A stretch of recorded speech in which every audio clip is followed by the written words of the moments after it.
नमस्कार फ्रेंड्स, मैं हूं आपका मित्र, आपका सखा, आपका फ्रेंड कमल नंदलाल और मैं आप सभी दर्शकों का हार्दिक अभिनंदन करता हूं एस्ट्रो तक की खास प्रस्तुति वास्तु का सच सिर्फ कमल नंदलाल के साथ में। इसलिए एस्ट्रो तक को लाइक करें, सब्सक्राइब करें, शेयर करें हमारे वीडियोस यूट्यूब और फेसबुक पर, और साथ ही साथ तक एप्लीकेशन को डाउनलोड करके अपने जीवन को सरल, सुगम और सफल बना लीजिए। तो चलिए सीधा आते हैं वास्तु का सच के विशेष विषय पर।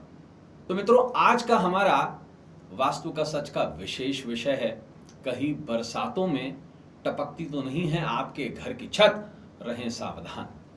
जी हां मित्रों, भारत के कई हिस्सों में सिर्फ मॉनसून में 2 से 3 महीने बरसात आती है, लेकिन कुछ हिस्सों में लगातार बरसात रहती है। अमूमन साल के 6 से 9 महीने तक आए दिन बरसात रहती है।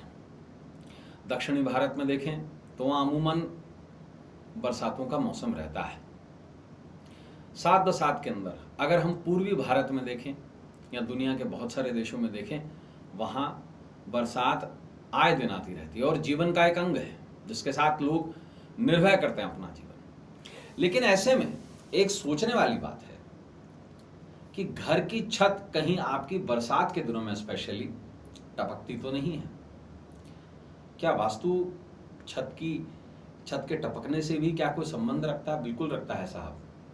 वास्तु का संबंध वास्तु से है, यानी कि आपके जीवन में जो चीज आप रिलेट करते हैं वहां वहां है। अंगूठियों पे है, चाबियों पे है, छत पर है, फर्श पर है, अर्श पर भी। जी हाँ, आकाश में भी वास्तु है, क्योंकि वास्तु जो शब्द है ना वो वस्तु से बना है, पंचतत्व द्वारा निर्मित वस्तु से। समझना क्या होगा, देखिए ज्योतिषीय दृष्टिकोण से किसी भी घर की टेरेस यानी कि जो छत होती है वो कुंडली का 12वां भाव होती है। व्यय का भाव, खर्चों का भाव, मोक्ष का भाव, हानि का भाव, हॉस्पिटलाइजेशन का भाव, दवाइयों के खर्चों का भाव, शैया सुख का भाव।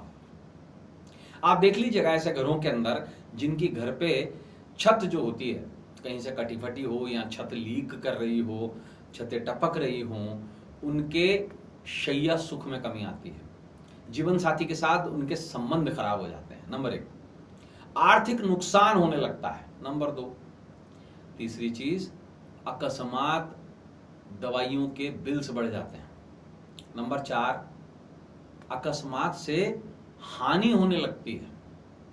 नंबर 5, घर का वातावरण क्लेश में हो जाता है। और नंबर 6 और आखिरी बात वो ये कि व्यक्ति अपना मानसिक संतुलन भी खो देता है, क्योंकि यही भाव मनोदशा का भाव है, यही भाव साइकोलॉजी का भाव है। अब ऐसे में बहुत लाजमी है कि अगर आपके घर की छत टपक रही है यानी कि आपके छत में डैमेज है, उसमें क्रैक्स हैं, ऐसे में हानि का भाव 12वां भाव खराब हो गया है।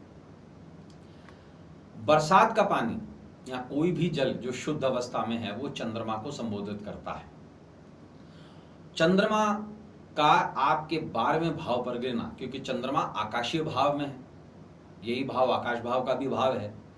ऐसे में चंद्रमा का आपके छत पर गिरना, जमा होकर के नीचे आ जाना, वहां तक तो ठीक है, लेकिन इसी भाव से आपके बेडरूम में, आपके घर में, आपके ड्राइंग रूम में, आपके पूजा घर में, आपके गेस्ट रूम में अगर ये पानी टपकता है तो ये समझ लीजिएगा, चाहे वो दीवारों से टपक रहा हो, छत से ही नहीं, दीवारों से भी अगर पानी आपका अंदर बरसाती सील कर रहा है, इसका मतलब डैमेज है। और सीधी सी बात है, इसका मतलब आपका राहु खराब है। जी हाँ, समझ लीजिएगा इस बात को। राहु कब खराब होता है? जब वो 12वें भाव में दृष्टिगोचर होता है या 12वें भाव में होता है। क्या होता है राहु के 12वें भाव में होने से? पारिवारिक कलह, अंतर कलह, व्यक्ति के किसी के साथ में अनैतिक संबंध बन जाते हैं। 12वां राहु ये करवाता है।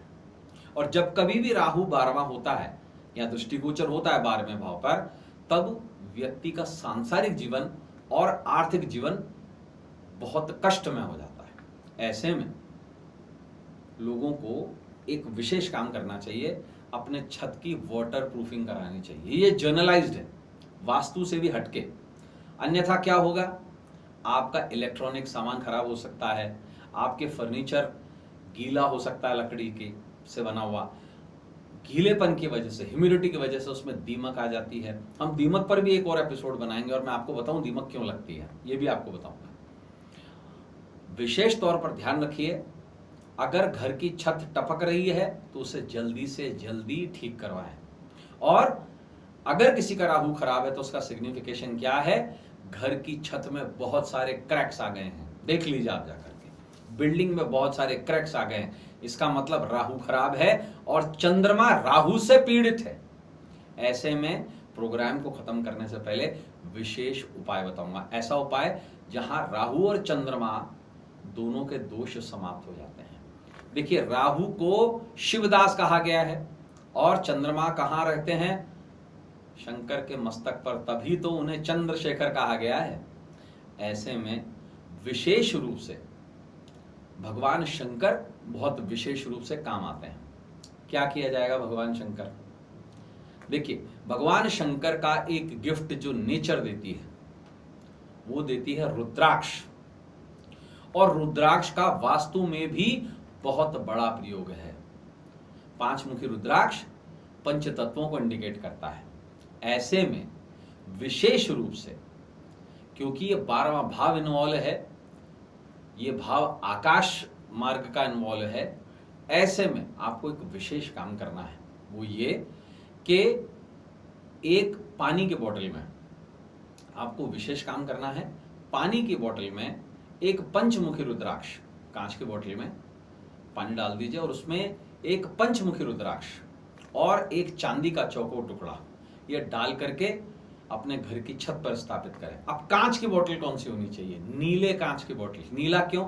राहु इन्वॉल्व है, तो नीले कांच की बोतल में आपको जल डाल करके और उसमें एक चांदी का चौकोर टुकड़ा और साथ में एक पंचमुखी रुद्राक्ष या कोई भी एक रुद्राक्ष अगर वो आप डाल देते हैं और नियमित रूप से सोमवार के सोमवार वापस उस पानी को बदलकर रुद्राक्ष को सुखाकर फिर से अगले दिन डाल देते हैं, यानी कि संडे के दिन अपन ने वो पानी निकाल लिया, मंडे के दिन वो पानी वापस से डाल दिया, सुखा दिया 24 घंटे के लिए रुद्राक्ष को, और सोमवार के दिन वापस रख दिया, तो ये जो आपकी प्रॉब्लम है ये सॉर्ट आउट हो जाएगी। तो मित्रों, आज के लिए बस इतना ही। कल वास्तु का सच में किसी अन्य टॉपिक पर आपसे फिर मुलाकात होगी, जहां हम वास्तु के गूढ़ रहस्यों को आपके लिए सिंप्लीफाई करेंगे और कोशिश करेंगे कि वास्तु के माध्यम से आपके जीवन को सरल, सुगम और सफल बनाएं। आज के लिए बस इतना ही।